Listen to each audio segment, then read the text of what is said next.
tawag yan dito is Suka River. Yan ang ginagawa ng asukal dito sa China. Ang itsura na parang labanos. Ang laman na parang labanos.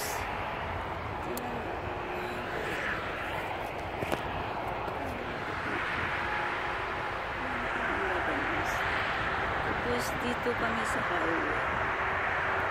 Yan, ang ingay-ingay. Kasi highway yan dito. Sis, madilim na.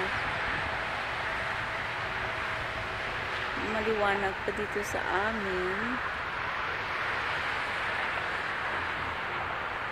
Alas 8 ng gabi. Pero maliwanag pa. Yan.